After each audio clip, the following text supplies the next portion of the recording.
Guess! Hello. Hello. What's going on, man? How you doing, mate? Hi, how are you? What's up, bud? How you doing, man? See ya. How's it going? Good to see you, dude. How are you, mate? How you doing, man? All right. Here they are. Oh, fucking rock stars.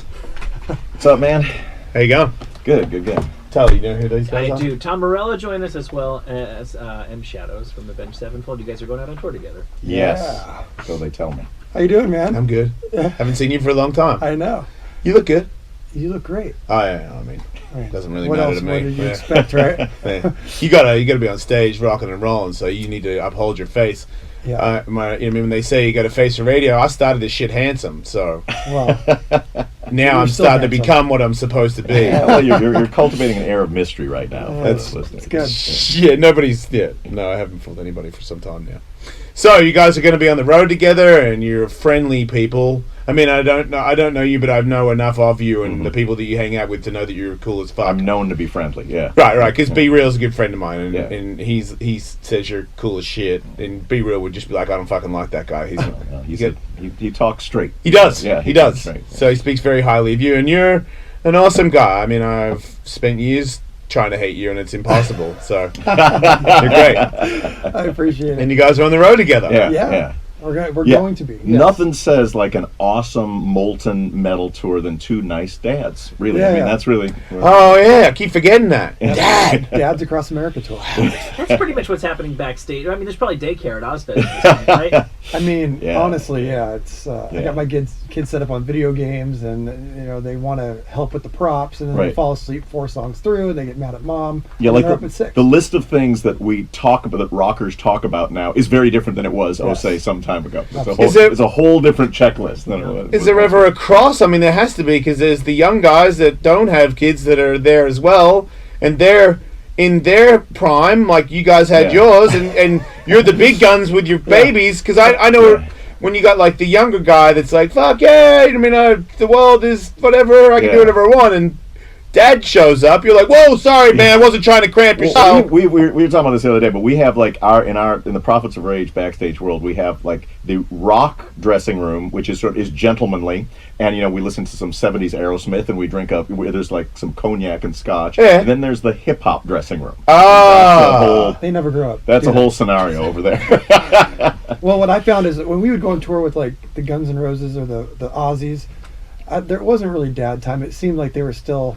Yeah, because I was, Yeah, but we all know. In it. Yeah, they're Ozzy, in it. They're in it Ozzy for was a life. different machine, Yeah. and he had not decided to be a part of civilization yet. You know, like I feel like now he's sort of sobered up enough to be like, "Whoa, man, that was really bad. What I did there. Sorry, everybody." Yeah. You know what I mean? Now I'm struggling with drug addiction for the rest of my life. Like it's just like everybody else who's a junkie. So am I. So he's ratcheting it back at 70. Right, Like, that's when he's right. like But when you fine. hear all the stories of like when he did Snorted Ants with Motley Crue, he'd had fucking 3 children already by the ant snorting. He might have You been guys, breakfast that morning. right? Yeah. Right, he probably burped somebody before he snorted ants. You guys do not snort ants on the road. No. We Try tried not to to. ratchet that back. Yeah. Yeah. But there still is a hip hop room because I know Oh, yeah. I know B. There's no Oh yeah. There's a hip hop room and that room is full of weed. full of hip hop. Right. And all that entails. Yeah. Yeah. Absolutely. Because they stay busy. Yeah. I don't know how he does that actually. What I really don't understand is the rockers who are still going hard who pull it off. I can understand the guy who still kind of sells it out there, but he's like on the treadmill backstage, and I can understand the pile who's playing at the Hollywood racetrack. Right. What I don't understand is the guy, and I don't want to name any names, who was doing lines last night actually, but still looks the part and plays the part. I don't know how it's humanly Yeah, well, possible. that's the Keith Richards constitution that a very, very, very tiny percentage of rockers have, which unfortunately is like this kind of beacon, which causes a lot of other people to sort of try to do that, and they die. Yeah, they get dashed against the rocks. Yeah. No, because I've been near them recently, and I'm like, oh well, if you're okay. Yeah. I mean, I go to the gym all the time. Yeah. I should be fine. Even though like 10 not years how it works, 10 years yeah. ago I would have said I've got to get out of this room. Yeah. But and now we're talking about rock stars that are older than me, and they're like, "Come on, man, you want to?" And I'm like, "Do I want to? Wait, do you do that still? Oh my god, how do you?" And then I've had somebody like somebody you just mentioned, somebody at that level that was in here not so long ago, who was for sure tanked. Yeah. Talking about how fucking hungover they are. And I'm like, man, you're fucking 60-something. Oh, just drinking coconut some water. people are able to maintain that elasticity. Yeah. I am not among them. Right, so when you know it, you call it, and then you move on. Because that's how I was. I have everyone's like, man, you can do this, I can do that. I'm like, yeah, I could. And then it became, I could not. And being an addict, I would love to just keep riding that train. It made it very comfortable. I was used to it. But apparently, no. Apparently now, if I was to try and join that gang, the next day, I would not show up for anything. For the rest of your life. Yeah, which and apparently these other dudes that are like got fucking 20 years on me are just like, oh, coconut water, I'll be alright. I'm like, fucking coconut water at 65, that will pull you back. Because that fucking wouldn't pull me back at 35. Yeah, that's a dangerous example, though. It's a dangerous example. Anyway, we're going on tour together. Yeah. Hey, that's fantastic. We're going on tour together. Well, We pick and choose our battles. Yeah. Certain moments will be fun. That's right. That's right. But you got young guys on there as well, though. We right? do. Well, we have horror. And Yeah, we have 3 Days Grace. They're not young though. Yeah, they're right. They're kind of in the. Yeah. I don't know them. What do we call ourselves now? We're like we're not It's old. Days We're Grace. not young. I mean, the way I look at it though is, I mean, and I don't know if you feel this, but I've been, in a number of bands that have played these size venues for some time. But with us, this is also a new band. So we go out there both with kind of the experience and the catalog of Rage Against the Machine, Audioslave, Public Enemy, etc. But we also have a chip on our shoulder, like we're a brand new band, playing these venues. So there is a youthful exuberance to the vibe. I sense that. I feel like when it first started, there's new people, and you've got where you come from and where the other people in the band come from, and they're crossing the streams. Yeah, and you're going to have people question whether that's going to work or not. Right. Even I was like, wow, that's crazy. But I'm like, you know what? If all people we were going to put that guy, that would be the guy. Yeah. But who am I? And then obviously it works out great. But yeah, you got a lot. You were Rage Against the Machine. He's, and there's Be Real, and there's all these things that you're going to fuck up if you don't come across solid. Exactly. And you can't take it for granted. I mean, that's the thing about chemistry is you have to figure out, like, when the only way a band can be great is if it has chemistry, not if it has members with resumes. That doesn't mean anything when you step on stage. So. Yeah, we talked about that earlier in the show, wasn't that the band you were talking about? Mr. Big? Yeah, Mr. Big. That did Just not. because you have the greatest guitar player in the world, the greatest bass player in the world, the greatest singer, doesn't always guarantee you'll be the greatest band. Yeah. Are you a Mr. Big fan? I remember the video. I think they first came out with like the hot video, like with the a lot of shredding in the video, the first one. Then they came with the ballad, which was a surprise for all of us, Well, they had to sell records. Yeah, it was a surprise. Bit of a surprise. So you're also kind of crossing streams of fan bases a little bit. Obviously, you're two great hard rock bands and metal bands, but I'm particularly curious about, I feel like the Avenged Sevenfold fan is like, fuck yeah, let's party, and Prophets of Rage, you guys are coming with a little bit more of a message. Do you think about the spoonful of sugar you've got to put that with? I mean, there's plenty of, throughout the history of Rage Against the Machine and in the 2 years now of Prophets of Rage, there are plenty of people who either come for the aggressiveness of the music, period, and like to get in the pit, or who have no idea. Like, we played a bunch of these metal festivals last summer in Europe, and a lot of it's fans who are 16, 17, 18 years old who weren't alive when the first Rage record came out, and they're just there to have a good time and let's see what this thing is, and that's an exciting challenge, and I look forward to it. I think there is going to be some overlap with our fans, but I'm more excited about the fact that there's not, and there's going to be a lot of your fans that have no idea what's going to happen. Maybe you've never heard anybody rap on stage before, and vice versa. There's all the tours that got announced this week. I mean, they're tours you'd expect. This is a tour you wouldn't expect. I mean, these are 2 generations of different fans, 3 generations of different fans that are going to enjoy everything, but it's going to make them all kind of take a step back and kind of take in what all these bands are doing. It feels a little bit like that the very first year of Lollapalooza, where it was like, that's not a thing that goes out, where you have like a Jane's Addiction and a Susie and the Banshees and a Rollins band and a Living Cult. Like, those bands had never played together before. Now people sort of take, on your Sirius radio station or on your playlist, there's country and hip hop and heavy metal all mixed together. That wasn't the case. And this is the kind of tour which harkens back to, it's bands that are going, the one thing we have in common is throughout our entire careers, we have unapologetically, with no excuses, played the music that we love.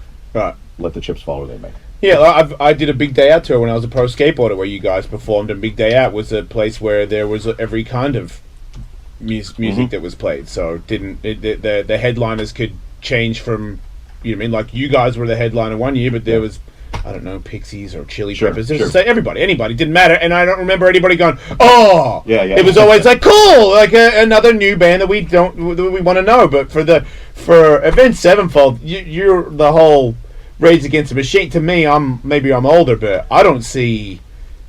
You're all linked to me. Like I feel like and if you know a little bit about music, which all kids do, they a little bit of research, and these days you can Google it and figure out everything in 10 seconds. But you guys all know each other. Like I know you're all tied in one way or another. Like I don't know your private lives, but your bass player, your singer, his singer, you all have met each other somewhere because you're fucking raised. You're like metalist guitar. Like you got rappers in your band, but you're the fucking man. Like you're a guitar metal in the DNA, right? Yeah. And everybody knows that. Yeah, everybody, and like so you can't.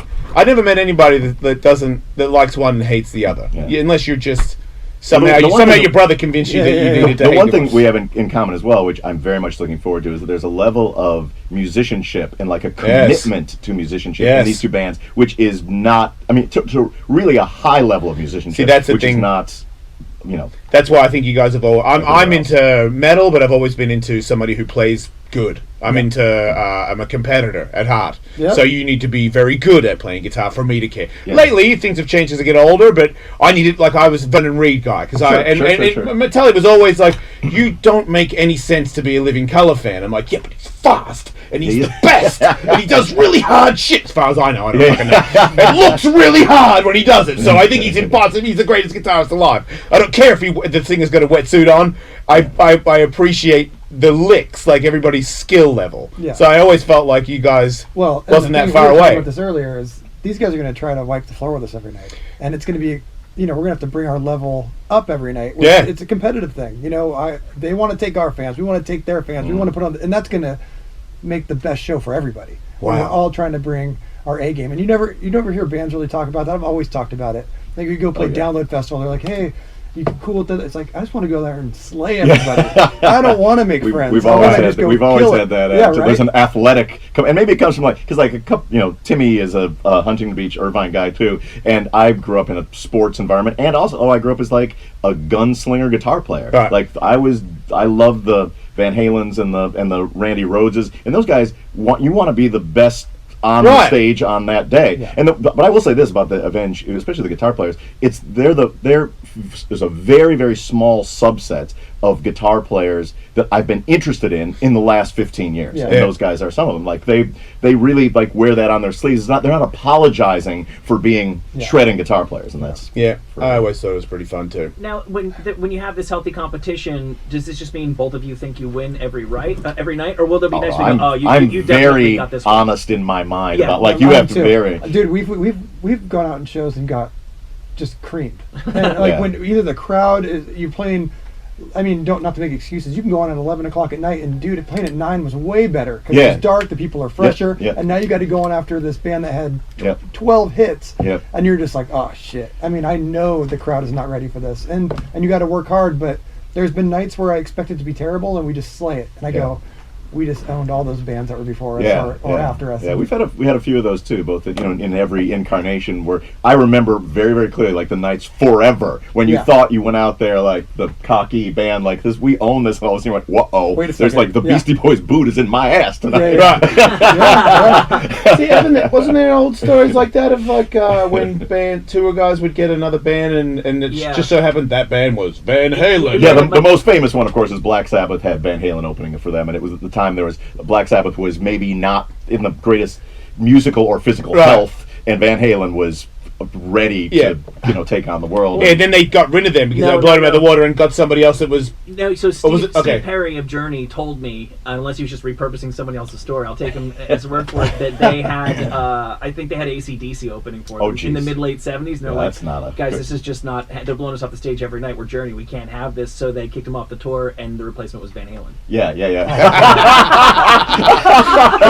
Well, whether that story is true or not, it's awesome. It's awesome for everybody except Journey. Then they went, give us 38 special, just something else. A little hold on loosely up here. Yeah. Yeah, you mentioned Tim. Tim's been in here a bunch of times. Yeah. He wants to fight. He wants to box. Yeah, but I don't think he should because he's hit his head a bunch. Yeah, And I'm he's like, hit his head a bunch. yeah. And as a guy that's hit his head a bunch, you get to you got to like start calling out other head hitters. Yeah. It's not a good idea. You know what I mean? 'Cause Timmy literally is he's half titanium. Yes. He has a plate in his head. Yes, I know. Yeah, he's like half metal. Yes, because he hit his head really hard. Yeah, a few times he's been knocked senseless on the trail. Yeah, you know? I told him, and there's like a thing there. Like doctors tell you that when you get knocked out a lot, to not get knocked out so much anymore. Yeah. So I was like, dude, I think you're awesome. I'm not going to be the guy that organizes your death. Like, I'm not. Everybody come to Ellis Mania! Watch my buddy die! Like, no, dude. Anybody that's had a head injury isn't in Ellis Mania. Wow. But he was. Every time he's come in here, he wants to He'll do say it again next time. And it's sort of a no-win thing. Because if you hit him on the titanium, we can't have that for the other person, but he can't get hit where he's not titanium. That's right. Yeah, he'd probably forget every time that he comes. He's still got the ramp. And he tries to offer me to go there every time, but I don't want to go. Timmy, for those of you who may be unfamiliar, is the bass player of Prophets of Rage, the bass player of Rage Against the Machine, Audio Slave, and is a mountain biker like par excellence. Yeah, he got problems. Yeah. But problems in a way, respectful problems. Yeah. And an absolute force of nature on bass. I've always been He's a force of nature across the board, dude. He is, huh? Full force of nature. You can see the energy in his eyes. Yeah. He's a sparky guy. He's an intense individual. Yeah. And you can only play like that if you're an intense individual. That's so you can't just step into that. Looking forward to meeting him. Yeah. Oh, you haven't met him? I haven't met him. Yeah. Oh, he's gonna And kick they your ass. have like a He kicked my Huntington. ass. When I first met You guys should Zach, fight. when I first met Zach and Tim in 1991, Rage Against the Machine, they were living in Huntington, and so I spent a lot of time. We rehearsed down there. We wrote Bomb Track and Fistful of Steel down there, and they had this crazy house where they had a truck and they would do like sort of the mud spinning things next to the house, and the house had I remember there being a lot of Bibles and a lot of drugs. Yeah. Very Huntington. And there was, and I was like, I've never met people like this before in my life. Like that they do the truck and they come in and they do the. I was like, wow, that is a It's brand confusing new place. culture. Yeah. How did the Bible and the drugs all Yeah, I don't know, man. When Tim's in next, you're gonna ask him. I still don't understand. That's the bit that I'm the most scared of. Yeah. Either I was doing drugs wrong or they were. Yeah. No, I'm saying they were. You don't read Bibles and do drugs. Zach One or the other. Just to be clear, Zach never did any drugs. He was not. Of course that. not. He was not part of that. No. Yeah, that's right. When that MTV thing, when he was like up on that big thing in the, Yeah. Oh, he yeah. totally It's a magical moment right there. was, right? Yeah. But it makes sense for him. It makes. It did. I was like, I didn't even know him then. I was like, yeah. Fuck you. I don't even know who, but fuck you, man. He seemed pretty pissed at somebody. Fuck them. Yeah. Seemed like it was justified. He's quite an athlete because he was sitting. It was the 2000 VMAs, and our song for "Sleep Now in the Fire" was nominated. Michael Moore directed it, and we had literally shut down the New York Stock Exchange in the making of the video. That's like right. the stuff that happened made the stock exchange for the first time in its 150-year history closed down in the middle. And so Tim was pretty sure that we were going to win this award, and instead it went to Limp Bizkit for "Break Stuff." Oh. And I don't know that was connected necessarily, but he looked down the line. He had earlier in the day said, I'm gonna. Should I go up there, knock over the podium, and climb up the scaffolding? Yeah. And Tim says stuff like that all day long, so that's not unusual. So you just thought he was playing It's around. not unusual. So I was just like, well, don't knock down the podium because then people can't accept the award. Yeah. Anyway, so the moment comes and he went. Oh, they're showing it on tape. Yeah. And he wins. Yeah, it's J-Lo and D'Angelo at the time, the two sexiest people in the world, and there's Timmy at the top of the thing. Anyway, so they announced the winner, and it breaks up. Check that out. God, Check that out. dude. He is Check on that out.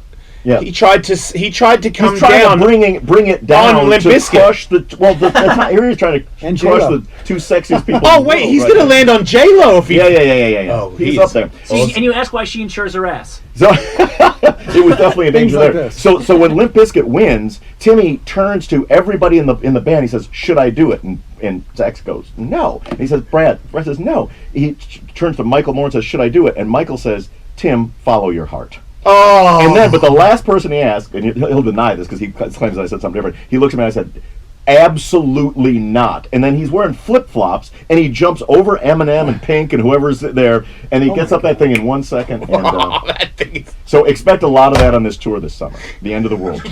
Timmy C, climbing shit. I mean, when you know how many people work in the behind the scenes and all the TV people and how anal they all are. Yeah. And for him to be up there in flip-flops, like, potentially killing J-Lo is just so cool. I mean, not if she died, just that, because fuck you. Fuck it. I mean, it's not right. He's the most punk rock person I've ever met in my life. Fred would say right now, if he was listening, yeah, we shouldn't have got that. You know, it's a time. I don't even know that those things were linked, honestly. I don't know that it had to do with the fact that we didn't win. It just was like, it was the spark that lit the flame. So after all that, you haven't talked to him about it?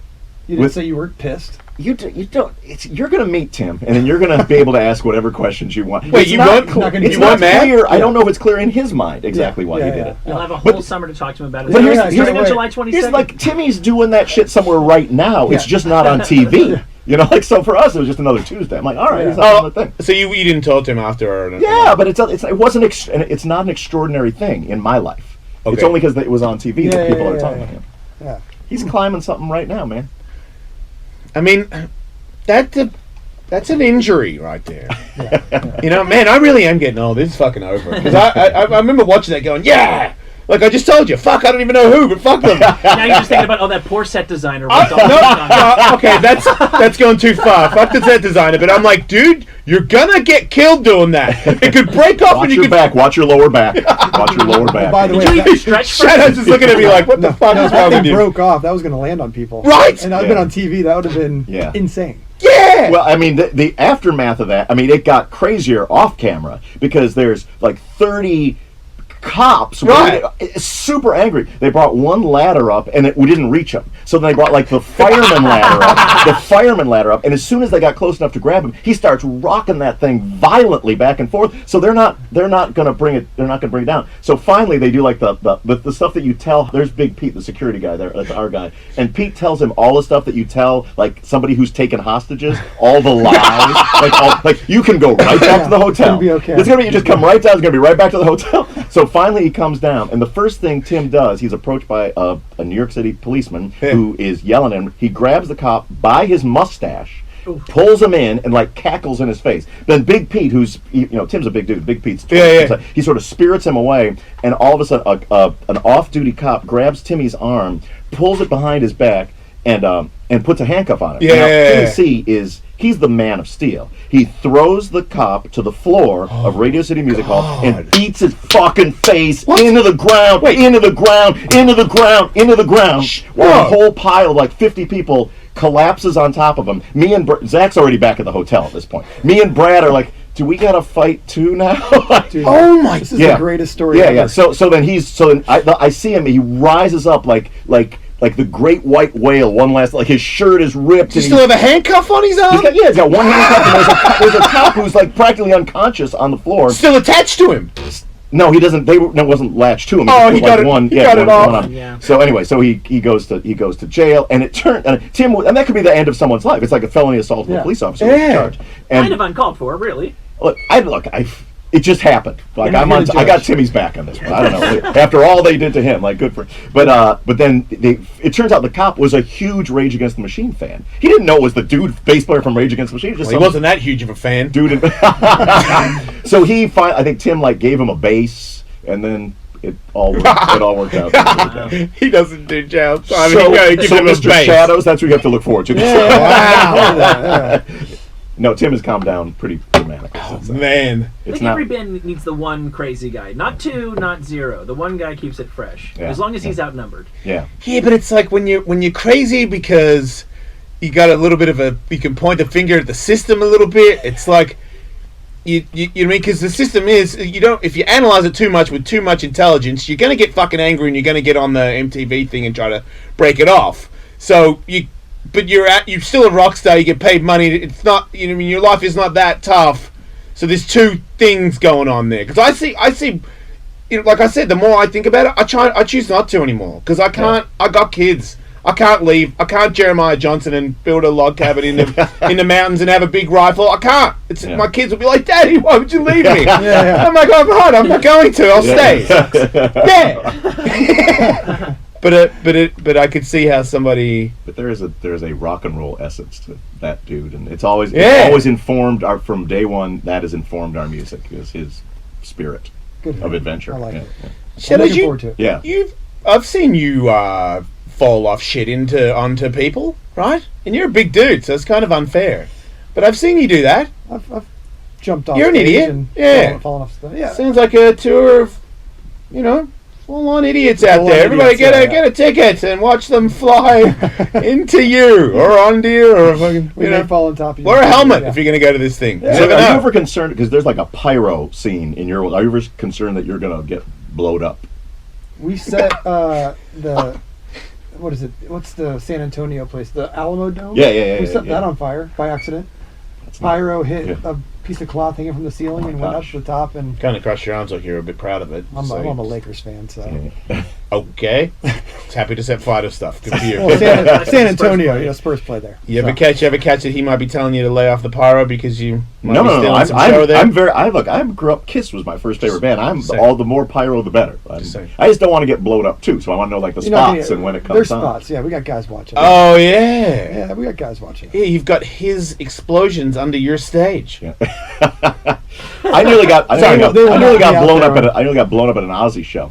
Me and Slash were jamming with Ozzy at Voodoo Fest a couple years ago, and they in the set list they're like, he always cuts "Mama, I'm Coming Home," right? So we were going to go out for Paranoid after whatever the last song was. Me and Slash did jam on the last song. So we go out there and getting ready for Paranoid, and all of a sudden he starts playing "Mama, I'm Coming Home," and we're like, good golly! So we kind of, Slash and I just go sit backstage, and there's a dude right off stage who's gesturing wildly, just at us. To you two to come out. And we're just hanging out. And I'm like, what's wrong with that dude? Yeah. And he's just going like gesticulating wildly, and I don't even know what's going on. And apparently, like if you're on the Ozzy crew, you can't cross over onto the stage or you'll get in trouble. But finally, the guy he comes over and he's like, we were sitting on the pyro.